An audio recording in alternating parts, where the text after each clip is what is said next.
Thanks for being here. Subscribe to Cheating Stories Best, so you don't miss new stories. I was really grateful that Sean was my friend, and not just my mechanic. He was one of my closest friends, just like Todd, my best man. I met Todd in my third year of university, and I met Sean after graduation when I was midway through my commercial aviation training. Caitlin and I kept in touch with Todd, visiting him and his family every month or so. Sean, however, wasn't particularly fond of Caitlin. It might have had something to do with his deep-seated mistrust of women. A few years ago, his wife left him for another man, someone older, more sophisticated, and with money. She told Sean that this man could offer her the luxurious life she wanted, something Sean, as a mechanic, couldn't provide. I felt sorry for Sean back then, and now I was starting to understand what he had gone through. What was it with some women? At first, everything seemed fine. They were happy to get married, but over time, it was like something changed. Suddenly, we weren't good enough for them anymore. It looked like I was heading down the same path as Sean and becoming bitter about women. It wasn't fair, and I knew it wasn't what I wanted to feel. But damn, I really needed to clear my head. I wasn't ready to give up on women altogether. Not yet. One will suffice for now, I muttered. Sean drove me to my house, stopping a few houses away to check that no one was around. We saw no sign of my wife's car or any lights on inside. By then, it was about noon. If Caitlin went to church like we usually did, she would be back soon. The thought of an unfaithful wife going to church was almost ironic. If we were Catholic, she'd probably be in confession for hours. If she didn't go to church, maybe we'd have more time. In any case, I needed to get out of there as quickly as possible. Sean drove closer and parked in the driveway. We both got out of the car, and I ran to the front door to open it, looking around one last time to make sure no one was watching us. I entered the house.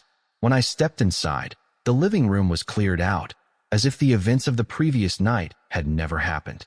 The only thing missing was the broken coffee table, though its pieces seemed to have been cleaned up already. I noticed the photos on the dining room table from the night before, picked them up, and put them in my bag. I knew Caitlin would hate them when she saw them in daylight. I walked into the kitchen and grabbed a couple of bottles of Sam Adams from the fridge. Why not? It was my beer, and a good one at that. Then I headed to the bedroom. I pulled my suitcase out from under the bed and started packing as many clothes as I could. I went to the bathroom, grabbed my toiletry bag, and packed everything I'd need to take care of myself. When I was finished, I zipped up the suitcase and rolled it into the living room. Everything looked the same except for the missing coffee table. I looked around and noticed my cell phone and wallet on the bedside table next to the couch. I grabbed them both, putting my wallet in my pocket. There were a few missed messages on my phone, but I decided I'd check them later.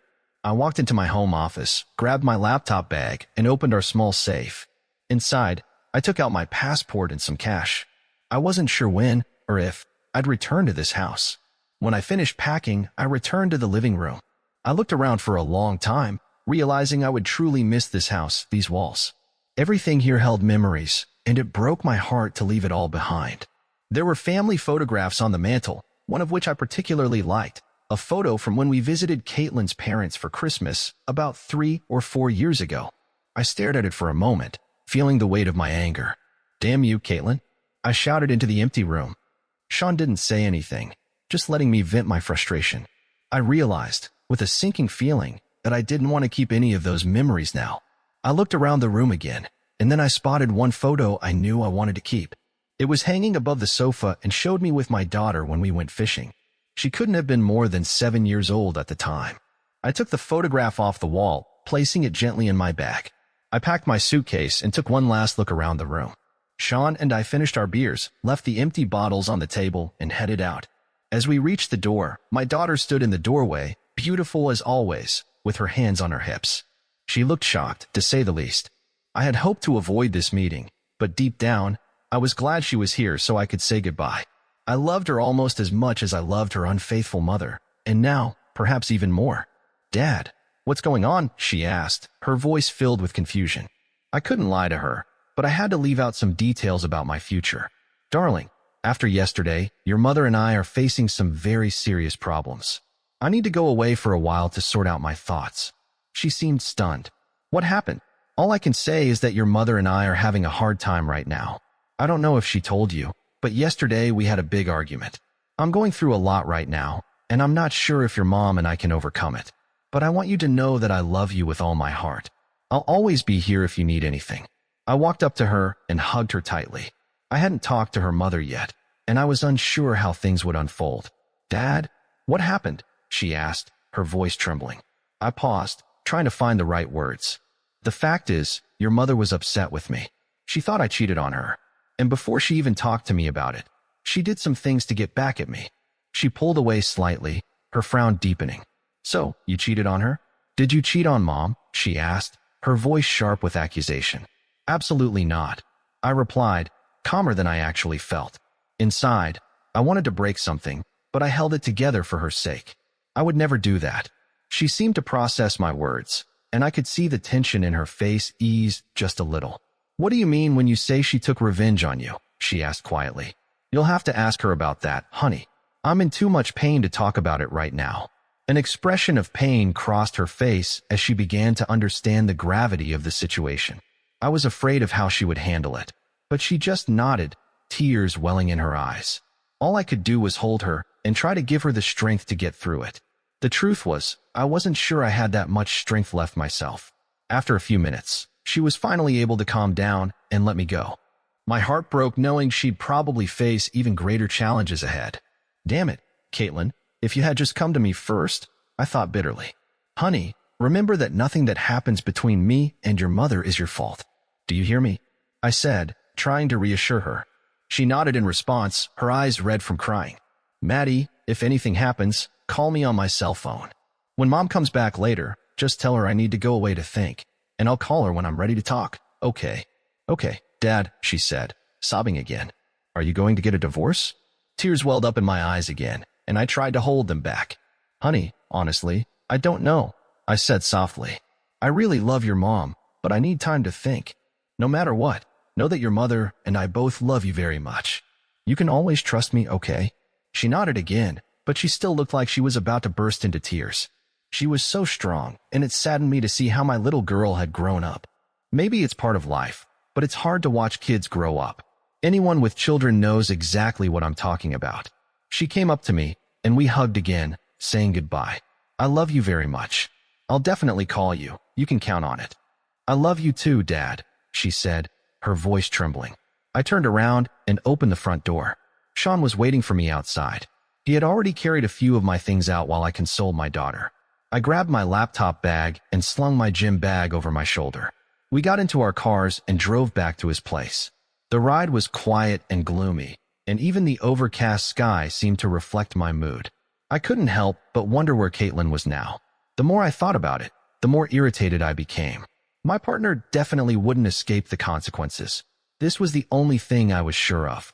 My car didn't have autopilot, but luckily I had some sort of automatic mode, and somehow I stayed on the road, keeping up with Sean's car on the way to his house. We unloaded my things into his guest room, and I put my toiletries in his bathroom.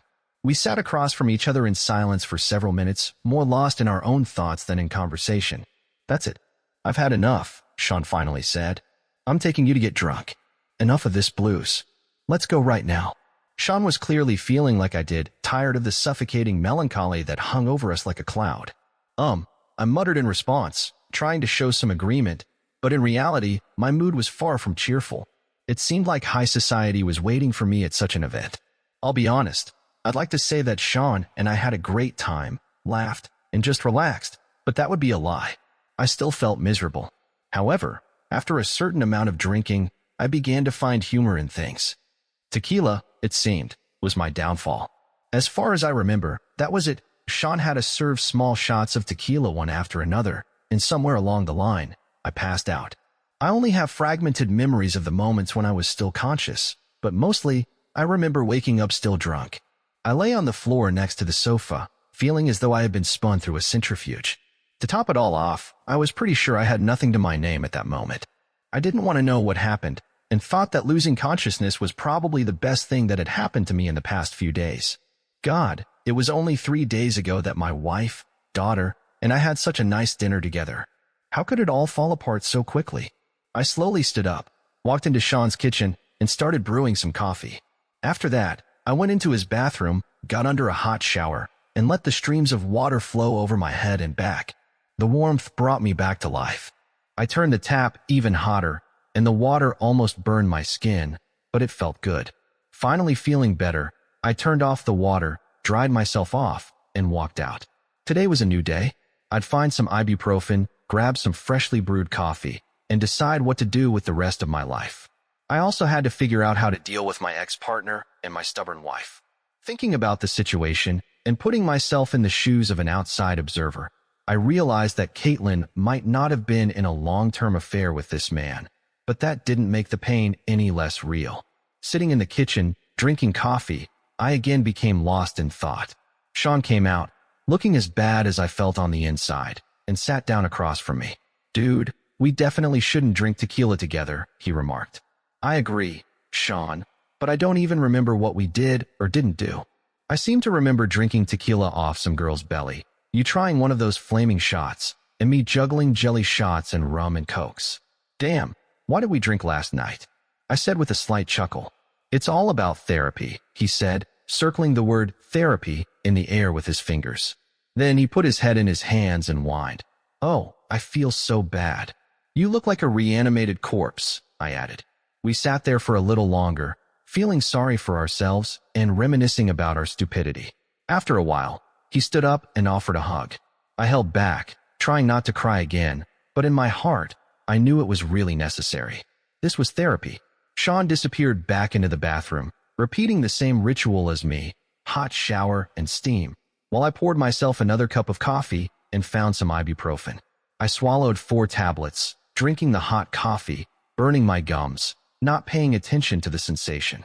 Let this be confirmation that I am still alive, I thought to myself, sitting at my desk and listening to the sound of the shower running. I was lost in my thoughts again, just like I had been for the past few days, and even the past few years. We had been happily married, hadn't we? How could she be so easily manipulated by this narcissistic man I once called my partner? We always discussed issues of fidelity and betrayal, and we both agreed that this would never happen between us. I had always believed that we had a healthy, open line of communication. I would have expected her to at least come to me for an explanation before she threw away her marriage vows and let this man come into her life. I thought about that dinner at the restaurant, about the good times we had as a family over the past few weeks. How could something so good fall apart so quickly? How would my daughter cope with this? How could I deal with this myself? How could anyone survive such a betrayal? This self-examination was beginning to tire me. I mentally gave myself an ultimatum. I drew the line. This must end. It was time to fulfill the old wisdom my grandfather always told me when I was a child. When the going gets tough, just put one foot in front of the other. In the end, when you look up, you'll be much farther along than you thought. I looked around and saw a notepad and pen on Sean's desk. It looked like it was time to start with something concrete.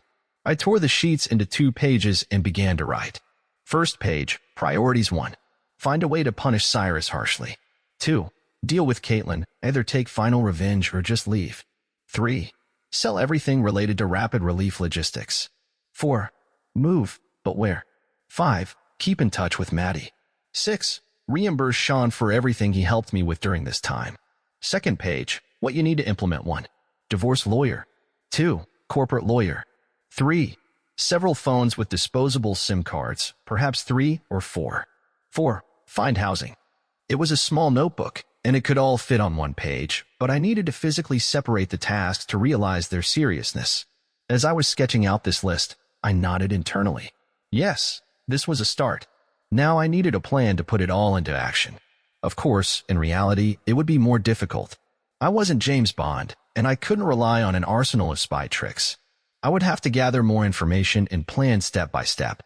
Sean reappeared, fully dressed and wearing the same determined expression as mine.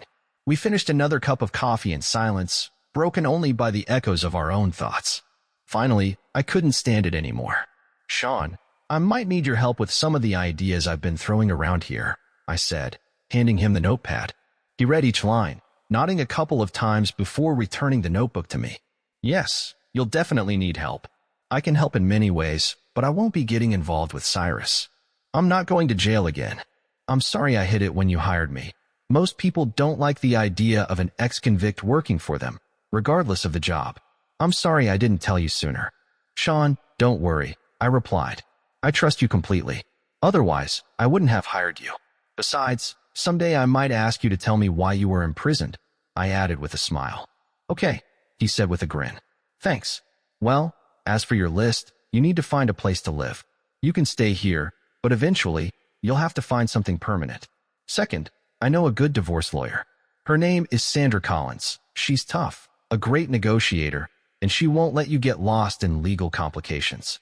I'm not sure about a corporate lawyer, but maybe Sandra can recommend someone. And one more thing, you should call that private investigator I told you about. He may be able to find the information you need to get justice. I just shook my head. How did it all come to this? Okay, I said. I think I'll take care of the legal issues first, and then maybe leave town for a while. I don't know where I'll move yet, but for now, I need to clear my head. Maybe I'll even use the rest of the vouchers we were going to use for the trip. I hit the table with my fist. Damn it. Sean sat quietly, letting my anger subside a little. Okay, James. Just tell me what you plan to do. And by the way, should I look for a new job? He smiled with a slight grin. I smiled back, trying to lighten the situation a little. Perhaps, but if I ever need a good mechanic, no matter where I go, you'll be the first person I call. I'm not giving up on aviation. It's the only passion I still have left, besides my daughter, I said. Okay, he nodded. That's fair. So, the first thing I need to do is make some calls. I think this will take a while, so I'll go out to the balcony if you don't mind. Sure, man, Sean replied. I walked through the glass doors onto the balcony that overlooked the river. It was nice that he had at least some kind of view from his apartment. I closed the door behind me and took out my phone. I can't say I wanted to call any of these people, but I knew I had to get it over with. All that was left was to decide where to start. First, I dialed the number of the lawyer Sean had recommended, Sandra Collins. Her assistant answered after the second ring, and after a short conversation, we set up an appointment for 1 p.m. that same day. My second call was to Kurt Simpson, the private investigator Sean had suggested. The conversation was brief. We agreed to meet at 11 o'clock in the morning. His voice was rough, and he clearly wasn't someone for small talk. After these calls, I informed Sean that I needed to take care of some business. I headed to the nearby Walmart to buy some supplies. I wasn't going to give myself a moment to think today. The whole experience still felt like a shock, like an accident where your car flips over and glass shatters around you. That's how my life seemed to be spiraling out of control. Among the things I bought were a couple of burner phones, which I planned to use a maximum of twice each. I didn't want anyone to be able to track me. I also bought items for long trips, as well as new lightweight shirts and shorts, just in case I decided to go on the trip Sean mentioned. If I did, I'd need light clothes. After loading everything into the car, I sat in the parking lot for a few minutes. My stomach reminded me that I hadn't eaten in almost 24 hours. Aside from a small snack at the bar, I had no appetite, but I knew I needed to eat something. I decided a simple sandwich would suffice. I drove around the area and stopped at a nearby fast food joint. When it was my turn, I still didn't feel like eating, but I ordered a burger and a small drink. Apparently, I looked like I was going through a tough time, as the girl at the checkout gave me a sympathetic look when I paid. I drove slowly through the city, circling familiar streets, looking at places that meant so much to Caitlin and me. Some buildings looked new, while others were old and dilapidated. I drove past the park where we had once sat on a bench together, and the memory made my chest tingle. Then, I passed an old theater that had been closed for many years. I remembered Caitlin and I going there on dates. By this point, my burger was cold, but at least I was drinking soda. Finally, I made it to the private investigator's office. It was a small room with 2 tables. A young woman was sitting at one of them, typing something on a computer. Behind her desk was another table, where the detective himself sat with a mug of coffee in his hand. He looked as rough as his voice sounded on the phone, an average height, slightly balding man with 3 days of stubble. His strong physique indicated that he never missed a workout. "Mr. Holmes," he said. "Kurt Simpson. Come in and tell me what you need." He clearly wasn't inclined to waste time. I was no longer in the best mood, so I got straight to the point. "I need to find dirt on my business partner. He betrayed me, and I want revenge," I said. "Okay, I can start today. You're lucky, I just finished a big case last week, so I have plenty of time now. I charge by the hour, and I'll bill you daily to keep you informed. Write down everything you know about this person, and I'll begin the investigation." He nodded toward the young woman at the desk. "Danny will help you with the documents and the contract." I sat down at the desk and began writing down everything I knew about Cyrus, his car, the address of his downtown apartment, and everything I knew about his family. It was strange, but I realized that he never really talked about any friends other than me. I wrote that down too, in case it was useful. When I finished, I passed the note to Danny, who turned her attention to me. "Hello, I'm Danny," she said. "Here are the forms to fill out, as well as a standard service agreement. Please fill out the top, sign, and initial where noted." She went back to her computer while I filled out the paperwork. Everything here seemed to work like clockwork. When I finished, I handed her the documents. She took the contract, made several copies, and returned one to me, placing the rest in a folder on her desk. "Thank you, Mr. Holmes. Mr. Simpson will contact you when he has information for you. The contract is completed. When you are satisfied with the information provided, payment will be billed as the data is received." I thanked her and left the office. It was bright outside, and I shielded my eyes with my hand until they adjusted to the light. I got into the car and drove to the lawyer's office. My meeting was scheduled for 1 p.m., and I had about an hour left.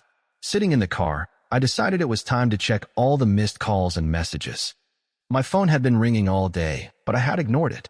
As I scrolled through the missed calls, I noticed several attempts from Caitlin, a couple of calls from her parents, and one from Maddie. There was also another call from a number in Washington, probably the FEMA representative trying to reach me. He would definitely be one of the last people I'd respond to. Though, come to think of it, maybe he could help me get some information about Cyrus' activities, especially after what happened with the women he brought. I decided it was worth mentioning this to Kurt, so he could look into it.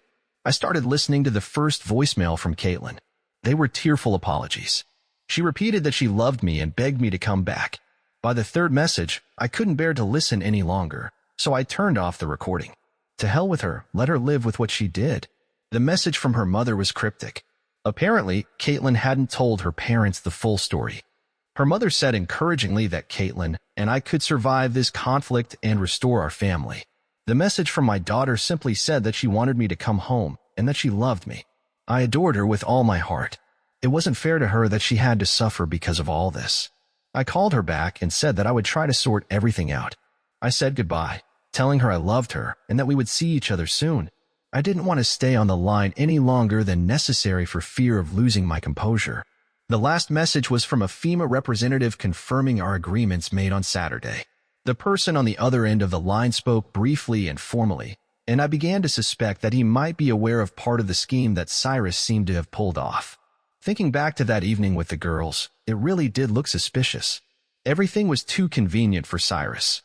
Perhaps he deliberately arranged it so that Caitlin would call at the very moment when that woman decided to start talking. I could imagine Cyrus sitting next to her, encouraging her to make the call. After deleting all the voicemails, I switched to the text messages. There were many, but the last one was from Caitlin. It came about 10 minutes after I talked to my daughter. It was short but expressive. "I'm really sorry. I'm ashamed of everything. I love you with all my heart. I always will. Kate." Well, at least she understood what she had done. I still didn't know what to do next, but I decided that I would at least go see the lawyer and explore my options. I entered the lobby and approached the front desk, where I was told to wait. A couple of minutes later, a short, strong woman with short black hair came into the hall. She was no more than 52 tall, but looked as if she could weigh 90 kilograms. This is not a criticism at all. It was just an observation. She looked like she could chew nails without breaking a single tooth. It seemed like she was the right lawyer for my case. After shaking my hand, Mrs. Collins led me into her office and closed the door behind us. We both sat down, and she started speaking. "So, what can I do for you, Mr. Holmes?" she asked. "First, I need to talk to a lawyer about selling or dissolving my business partnership. Second, I need to discuss options for divorce with my wife. I caught her cheating with my business partner. She tried to justify herself by saying that I was the first to cheat on her, but that's a lie. I've never been unfaithful to her. Oh, and by the way, she also shot me with a small pistol when I caught them. Luckily for me, the bullet hit my medallion, so I only got a bruise on my chest." "Damn right. Didn't you call the police? Did you go to the hospital or at least see a doctor? The more witnesses we have in cases of violence involving adultery, the better for your case." "No. I lost consciousness, and my friend took me to his place." "Will it help if you call the police now?" "Most likely not, but you can go to the police station and file a statement. They may start an investigation and press charges against your partner. The only problem is the evidence. They may not do anything if the weapon has disappeared, and there are no traces at the crime scene. I can forward the request to our criminal defense colleagues, and we'll see what they recommend. Okay, yes, that works for me. What can I do about my wife? Do you know how long their affair lasted? Honestly, no, but I think the moment I caught them was the only one. Did you take photographs? Is there any evidence other than the fact that you saw it yourself? No, when I entered, I was shocked and didn't have time to react. I recently hired a private investigator, Mr. Kurt Simpson, to look into my partner's past. I could ask him to follow my wife as well, but what if he doesn't find anything? I know Kurt, he's good at his job. If he can't find proof of their affair, it'll be your word against hers unless she confesses. Did you talk to her after you found them? I just shook my head. I've seen many divorce cases, Mr. H, and I can tell you that you have several options. Some are straightforward, while others are more complicated. There are also cases where the real struggle begins, and that could last a year or two. Do you have children? Yes, we have a daughter, but she's already over 18. She's in college. Well, at least there won't be any problems there. You don't need to fight for custody or negotiate child support, she said, noting my expression and nodding. Yes, the process could take a long time, depending on the circumstances. What do you really want, Mr. Holmes? I need to know my options. For now, let's assume I want to get a divorce. So, you're not considering forgiveness or reconciliation? Sorry to ask, but I need to understand how best to represent you. It was a good question, and I wasn't prepared for it. I really didn't know, but I didn't want to be around her right now. I was afraid that I might do something I would regret later. I have some photographs that were given to me as proof of my betrayal, but they show that this is not true. I handed her the photographs that my ex-friend had given me. In the silence that followed, I suddenly burst into tears. All the anger I'd been carrying the last few days evaporated. Regardless, I missed my wife, and the thought of what my life would be like now seemed unbearable. I once knew where I was going, but now I was on a new path. After a minute, I wiped my eyes and looked at the lawyer. She looked at me with sympathy, then we continued discussing my options. Basically, I could file for divorce right now, but it could take a long time. Everything depends on your wife. If she agrees, it could end quickly. If she resists and demands counseling, or if the judge takes his time, the process could drag on for months. I finally asked her to file for divorce, and I told her I'd come back with a decision on whether to proceed. She also advised me to contact a lawyer named Tony McGillen about business matters. She called him a snake, but added that he's good if he's on your side. She gave me his office number, and I thanked her before leaving. I sat in the car for a few minutes, and then called Mr. McGillen. His assistant said I could arrive at 4 o'clock. It was close to Sandra's office, and I waited in the reception area for only a few minutes before being ushered down a short hallway. There were 2 other offices in this room, but I was shown to the one at the end of the corridor. Mr. Holmes, come in and sit down, said the tall, imposing man. He was well-groomed and dressed in Armani. He could have been featured on the cover of GQ magazine, rather than in a courtroom. He didn't look at all like the predator Sandra had described him as. How wrong I was. Thank you, Mr. McGillen. I came to discuss my options for selling my share in a business partnership. Partnerships are not easy to break if the partner doesn't agree to dissolve it completely or buy out the other's share. Have you already discussed this with your partner? No, and I'm not going to. For me, he's dead. He crossed a line he shouldn't have, I said, feeling the same dull rage I'd recently unleashed. A slight smile appeared on his face. Okay, tell me about the business. This is a charter airline with 2 planes. We deliver relief supplies to FEMA for minor emergencies. We also carry out one-time flights between large orders. I can go into detail, but that's the gist of it. Well, Mr. Holmes, what you're talking about usually takes time and effort. Additionally, if the partnership agreement doesn't have an exit clause, you'll need your partner's consent to sell your share. You'll both need to agree on what assets and customers will go to the buyer, and any debts the company may have will also need to be taken into account. Few buyers will want to take on a lot of debt. Damn it. Everything turned out to be more complicated than I thought. I wanted to forget about Cyrus' existence once and for all. I knew I would kill him if I saw him again. There must be another way. Understood. Well, we only have debt on 2 planes because we rent a hangar and offices. And if a partner gets into trouble with the law, what happens to his share in the business? Will he still keep his 50%? I hired a private investigator to dig into his past. It all depends on whether he is charged or not. We'll need to look at your partnership agreement, but if it contains an exclusion clause, it may be possible to ask the court to declare that he's no longer eligible to be a partner. It allows you to protect the business in the event that one of the partners gets into serious trouble, begins causing losses to the company, loses customers, or otherwise undermines its activities. In this case, you can achieve a break without paying him a share. What is the name of your investigator? Kurt Simpson. Can I send you a copy of the agreement for review? Certainly, send it, and I'll contact you once I have reviewed it. You know, if he doesn't get arrested, things could get interesting. But if they arrest him, you'll be safe.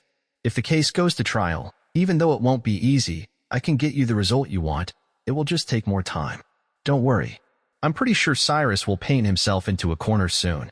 He frowned, looking at me seriously. You're not planning to do anything rash, are you? If you have something in mind, it's my responsibility to know. No, I'm not going to do anything stupid. It's definitely not worth going to jail. I'm sure Cyrus will destroy himself. I grinned, imagining how much satisfaction the situation would bring me. He smiled as well, sensing the same darker satisfaction. We shook hands. His assistant opened the door for me, and I left the office, feeling a little better than when I entered. For the first time, I felt like I was taking control of my life. Now, all that remained was to figure out what to do with my wife. But as soon as I thought about Caitlin, my mood soured again. The sun was shining, but I didn't care. What to do with Caitlin? I still loved her, and apart from the last few days, our life had been almost perfect. But now, there was betrayal between us. I always thought that she trusted me completely, and I trusted her. Now, trust had become an abstract concept for me. I drove to the nearest park, left the car in the lot, and walked to a bench. Sitting there, I looked at the water, the light waves barely visible under the blow of the wind. I wished I could stay in that moment forever. This had happened to me before, but now I just wanted to feel this peace. I closed my eyes and slowly inhaled the scent of lilacs and honeysuckle. With my eyes closed, I felt my future slipping away from my hands. For the first time in a long time, I didn't know what awaited me. Perhaps that was what bothered me the most. I had always had a plan, a dream that I worked to bring to life. I knew where I was headed, and that path had always included Caitlin and I growing old together. Thinking about this, I began asking myself questions. Could I forgive her? Would I be able to survive her betrayal? Could I live with her like before? I really wanted to, but the problem was that she had a chance to stop everything before it even started. My lying partner had decided to play God, but she could have done something different, show respect, and at least confronted me about it before allowing him into her bed. The only thing that didn't bother me about it was the intimacy itself. Yes, I was angry that she allowed another man to sleep with her, but I truly believed that she was satisfied with me. She never complained, and this betrayal wasn't about her looking for someone better or wanting a new lover for a change. It was revenge, stupid and unnecessary. I stopped myself and told my mind to just stop. It wasn't helping.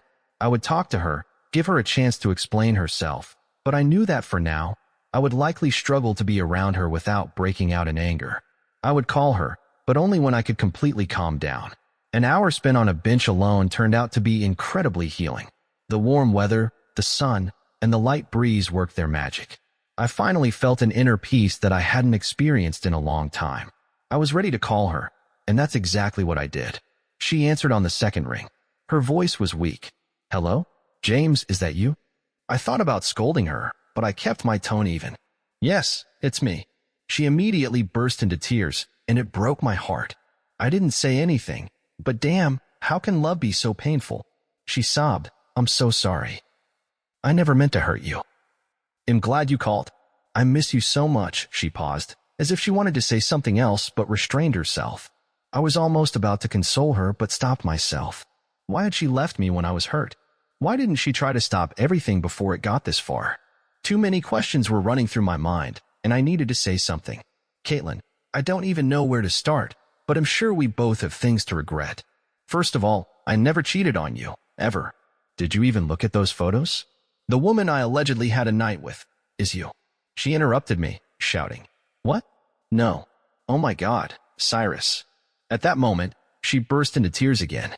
These photos were taken about a year ago, when you and I were making love in the backyard.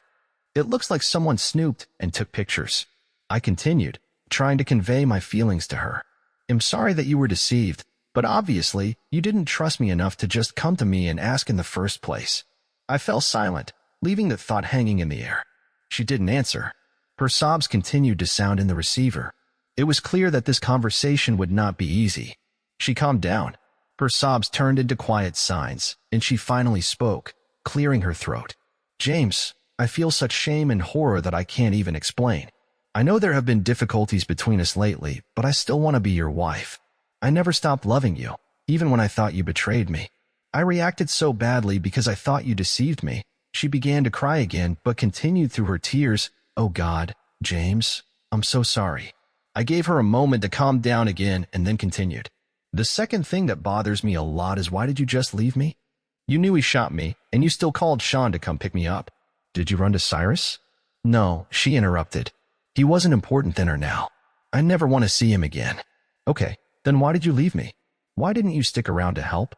It was only by miracle that the bullet hit my St. Christopher medallion around my neck. Otherwise, everything could have ended much worse. She was silent for a moment and then spoke with quiet determination. "Believe me or not, I really cared about you. After well, you know." I couldn't get the look of pain on your face out of my head. Honestly, James, it was far from what I imagined it would be. I was so angry back then that I wanted to get back at you, but I never wanted you to get hurt physically. When you lost consciousness, I saw that the bullet had hit the medallion. I would never have left you if I had seen that the injury was serious. Trust me, that's the problem, Caitlin. Now, how can I trust you or believe you? I used to trust you unconditionally. Now, it's much harder." She sobbed again. "I understand. I'm telling the truth, and I can only hope that you can believe me." She paused for a second, took a deep breath to calm herself, and continued. "After I realized everything had gotten terribly out of control when he shot you, I felt numb. I rushed to you and realized that if I lost you, I would have nothing to live for. The last thing that Creep said was that he was leaving and asking if I would go with him. There's no way I would have gone with him. I stayed by your side when you passed out and checked to see if you were bleeding. When I realized you weren't, I called Sean. I knew you wouldn't want to see me when you came to your senses. If I were you, I definitely wouldn't want to see myself after that. To be honest, that's exactly how I felt then. How could you look at me and not get angry?" I tried to comprehend her words. The rational part of my mind said that there was logic in her words, even if the very fact of what happened was absolutely devoid of common sense. I still didn't understand why Cyrus did what he did. The emotional side of things has been difficult for me, and it will probably take a long time to get over it. I took a deep breath. "I think it's time for me to go. I'll call you later." "Okay, bye, Caitlin." I pressed the end button, hearing her voice in the last moment, saying, "I love you." I felt like I had received some answers, but the situation was still far from resolved. One thing remained unresolved between us, but one thing was clear: I still wanted justice. If I couldn't fix my relationship with my wife, then at least I could try to hold accountable the person who started this whole nightmare. I left the park and headed to Sean's house. I asked him to come with me to my hangar, just in case Cyrus was nearby, but my fears were unwarranted. There was no one at the hangar. I went inside and took all the valuable documents related to our partnership, as well as the company's financial statements. I didn't want Cyrus to have the opportunity to take advantage of this while I was away. While I was there, I sent a copy of our agreement to the lawyer and then left. I briefly considered leaving a note for one of the two office employees, but decided against it. It was better not to involve them without knowing whether Cyrus still planned to work. I would contact them later, after I dealt with Cyrus. Returning to Sean, I fell asleep almost immediately, exhausted from everything that had happened. He woke me up around 7 p.m., and we had a quick dinner of instant noodles before we both went to bed.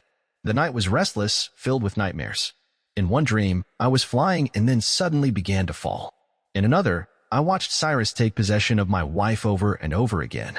I tried to scream, to call her, but she didn't hear or notice me. I woke up screaming. No. Looking around, I saw that dawn was just beginning to break through the window. I was drenched in sweat, feeling as if I had run a marathon. I felt so nauseous that I ran to the bathroom to avoid throwing up on the couch. I managed to reach the toilet in time and emptied my stomach. Sean appeared at the door. "Damn it. Dude, you scared me. Are you okay?" I wiped my face with some toilet paper and looked at him. "Do you think I look okay?" "I feel like I'll never be okay again." I got up, flushed the toilet, and washed my hands and face. As I left the bathroom, I apologized to Sean. "Sorry, buddy. I had a terrible nightmare, and it felt so real. I just can't handle it. This nightmare I'm living is becoming unbearable. Sorry, friend. Can I help you with something? We returned to the living room and both sat down. I don't even know, to be honest. I may have to leave town. If you need help, I'll let you know. Okay, fair enough. I'm going to bed. Damn early, he said, and with those words, he returned to his room and closed the door. It was still early, but I could no longer sleep. I got up, made coffee, and went to the shower. After drying off, I looked in the mirror. I still looked like myself. Why had everything changed so much around me? But I remained the same. At least the bruise on my chest was starting to fade a little. I went into the kitchen, poured myself a cup of coffee, and sat down at the table, enjoying the silence for the first time in a long time. My thoughts were blank. This was probably the first moment when I just sat and didn't think about anything. After finishing the first cup, I poured a second into a travel thermos, took it with me, and left the apartment. It was about 8 o'clock in the morning, and I hoped the lawyer was already in the office. I called but found out she wouldn't be there until 9 o'clock. Damn, what should I do now? I decided to call Kurt and see if he had any updates. He had said he had information for me, and I asked to meet him at his office before the end of the day. He said to come back in an hour, and he would share what he found.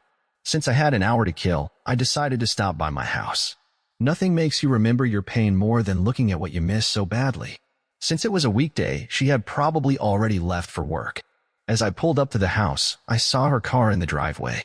She was sitting on the porch, holding a mug of coffee in her hands and staring at the ground, unaware of my presence. I was on the verge of stopping and talking to her, but I didn't want my anger to take over just yet. I was angry, but I would never forgive myself if I hurt her physically. I stopped at Starbucks and grabbed my third and last cup of coffee for the day. As I parked at the lawyer's office, the engine died. It was 5 minutes to 9 o'clock, so I went inside and sat down. The receptionist greeted me and said that Miss Collins would soon be finished with the current client. The waiting room in this office was no different from any other waiting room. It's funny how they all look the same, no matter where you go. The office, for example, had an aquarium, several reproductions of paintings on the walls, and furniture that looked elegant but was durable enough to last a long time. There was no aquarium, but everything else was the same. There was even a magazine stand. Sometimes, when your mind wanders, you start to notice such small, mundane details. 5 minutes later, Sandra opened the door and said goodbye to her client. He was an elderly man, probably around 70, and seemed a bit absent-minded. I thought, how sad it is that this older gentleman is seeing a divorce lawyer. Surely, there is a sad story behind this, but most likely, I will never be destined to know it. Sandra came up to me, shook my hand, and invited me to go into her office. I sat down in a comfortable chair opposite her desk, and she began. Okay, Mr. Holmes, I have the papers you asked me to prepare. Have you already decided what to do with them?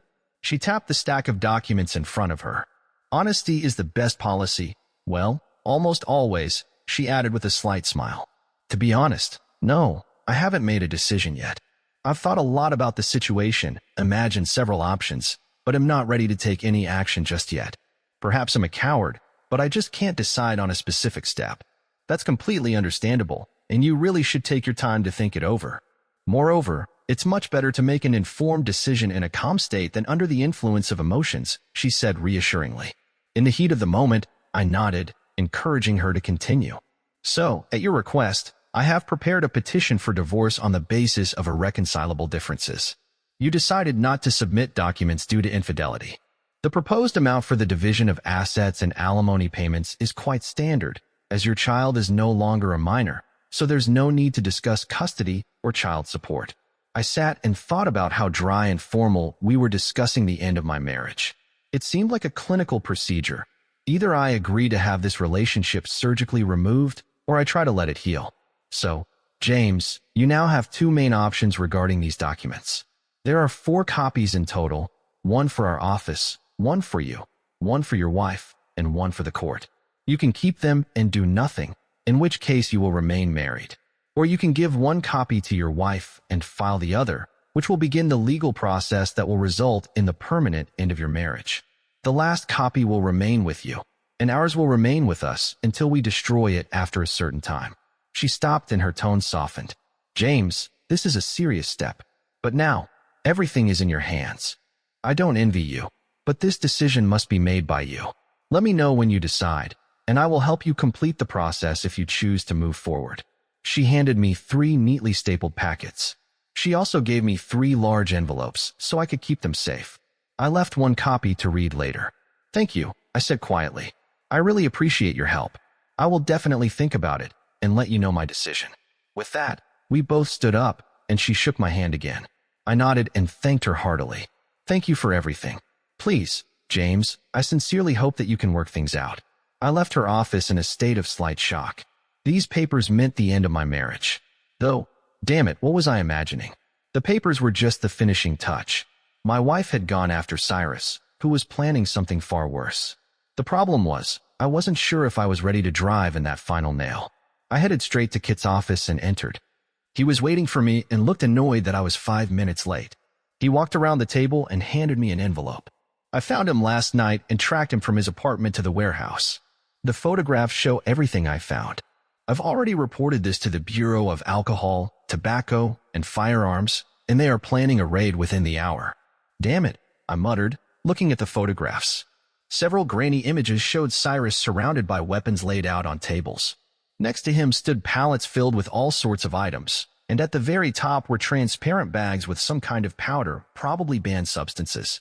"I would have called you first," Kurt continued, "but there was no time to waste. Here's the information you need." I gave the guys at ADIF a little extra tip when I could, but honestly, his expression showed that he wasn't particularly sorry.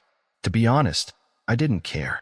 This seemed like the perfect opportunity to get back at him and move forward with the sale of the business. "Don't worry, I was the one who contacted you, so thank you. Did you find out why he wanted to get rid of me or set up his wife to cheat on me?" "Not much yet, but it looks like he's preparing for a big deal. It seems like he wanted to get you out of the way so you wouldn't interfere.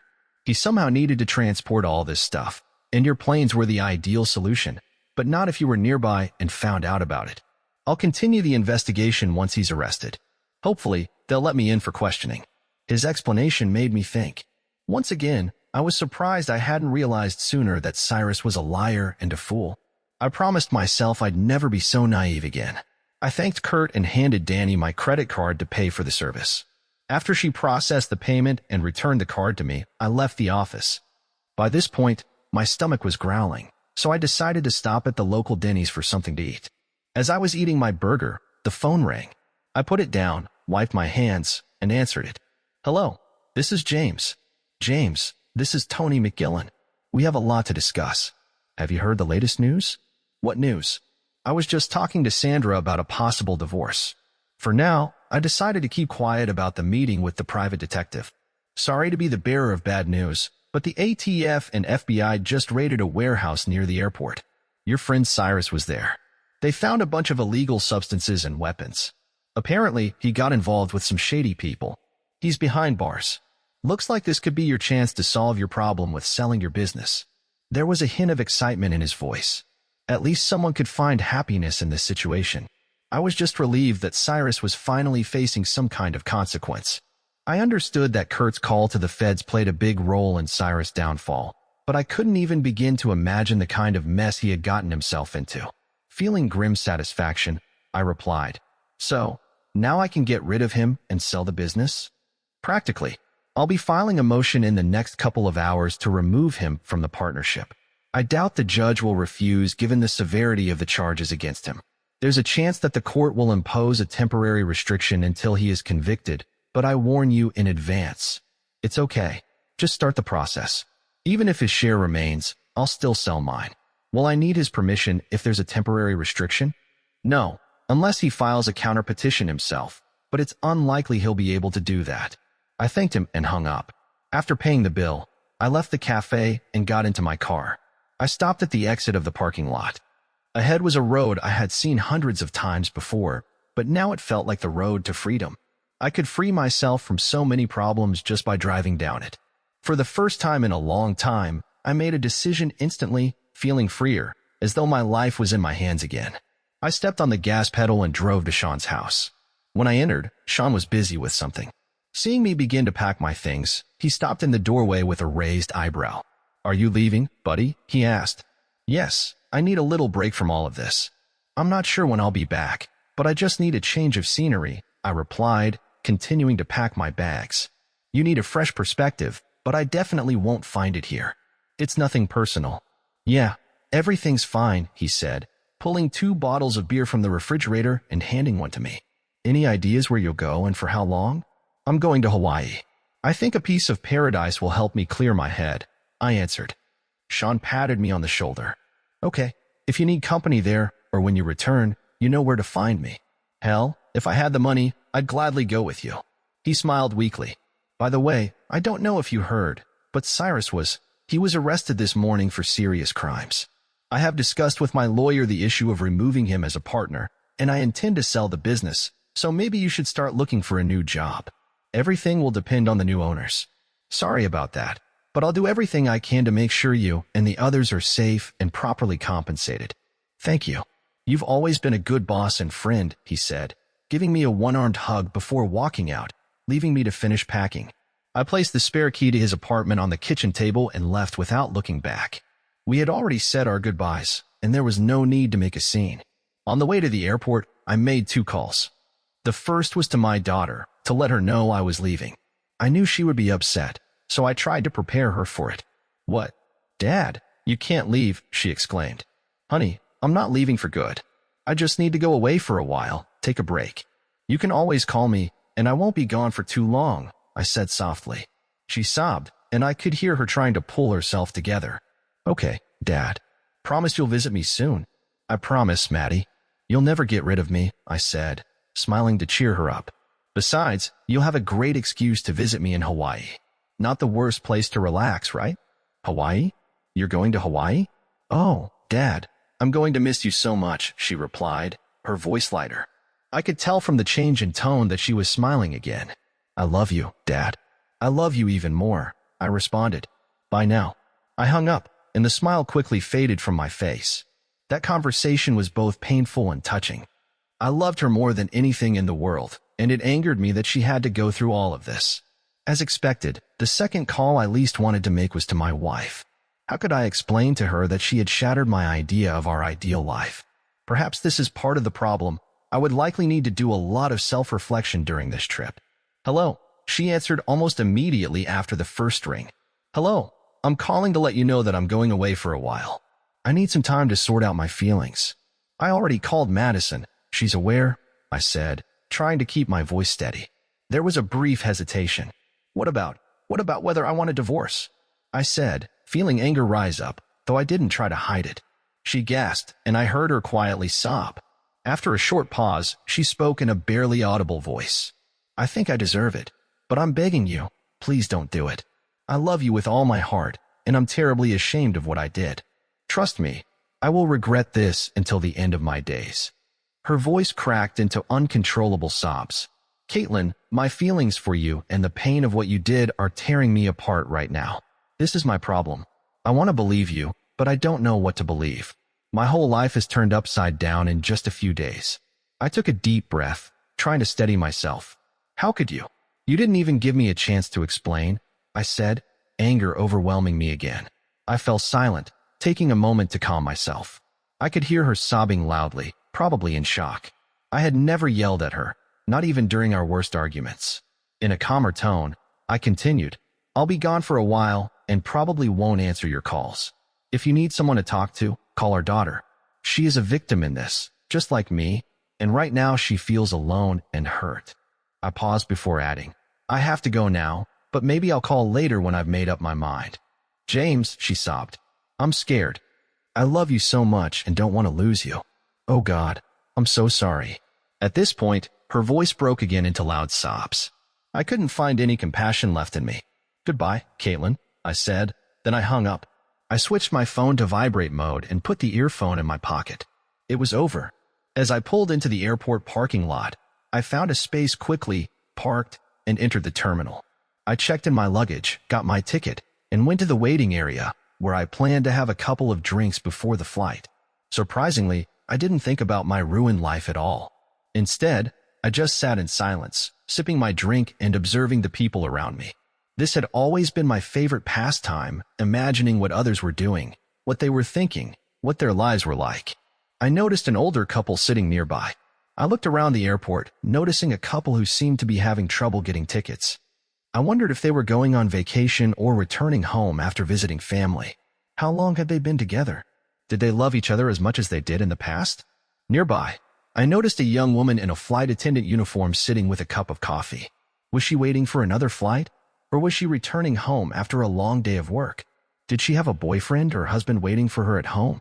How challenging must it be to maintain relationships when you work in a job where you're away a lot? Two middle-aged men sat nearby, drinking beer and discussing the match being shown on the big screen. It looked like they were on a business trip. Did they have wives waiting for them back home while they were away? How do people manage to maintain relationships when they have to travel so frequently? I couldn't help but think that some people seemed to make it work, but I didn't quite understand how. Traveling had become a big issue in my own marriage, even though, for the most part, I was only gone for a few days at a time. There had only been a couple of instances when I had to stay longer, and on those occasions, Caitlin joined me. After finishing my second glass, I placed the empty glass on the counter and paid the bill. Just as I was about to get off the bar stool, my phone vibrated in my pocket. I regretted not turning it off earlier. I looked at the screen and didn't recognize the number, but I answered anyway. "Hello, this is James," I said, trying to keep the irritation from my voice. "Mr. Holmes, this is Tony McGillen. Sorry to bother you, but I just spoke with a potential buyer. If you're interested." I felt a bit embarrassed for answering so bluntly. "Sorry, Tony, it's just been a very long day." "So, you already have a buyer?" "I know, but you pay me to work for you," he said, his tone making everything clear. "It looks like you have a partner company on the West Coast, and they want to expand here." I barely had time to send out requests before they agreed to fly here this evening. "Okay, but I'm leaving for a while. I'm at the airport, waiting for my flight. Once you agree to the transaction, I'll only need a limited power of attorney document to sign on your behalf. Do you agree to this? If we agree on the amount, send me the document to sign by email, and I'll sign and return it to you. If everything is in order, make sure they understand that we are already staffed, and I would prefer not to leave anyone unemployed if possible. I'll explain everything. I'll send you the document, but to make it official, you'll need a certified signature in the original document. So, I'll include our office address for mailing. Well, if their offer suits me, I'll give you the green light to sell. Thanks for your help. I'll send everything as soon as I can." After that, I hung up and finally decided to turn off my phone. I didn't want to talk to anyone anymore. The boarding process for my flight began soon. People with disabilities and those who paid for additional privileges were invited to board first. I got a window seat, but I was still in economy class, so I had to wait. A few minutes later, they announced that it was time for passengers in my section to board. I found my seat and quickly placed my carry-on luggage under the seat in front of me. After sitting down, I looked out the window, watching the bustle on the ground. Planes on adjacent taxiing strips were taking off and landing. It took a few more minutes for everyone to settle into their seats before the usual pre-departure announcements were made. I no longer paid attention to them. I leaned my head against the window and closed my eyes. As difficult as the past few days had been, I was finally starting to do something about it. I barely caught the pilot announcing our flight to Hawaii before I fell into a peaceful, undisturbed sleep, free of nightmares. I hoped this calm would continue.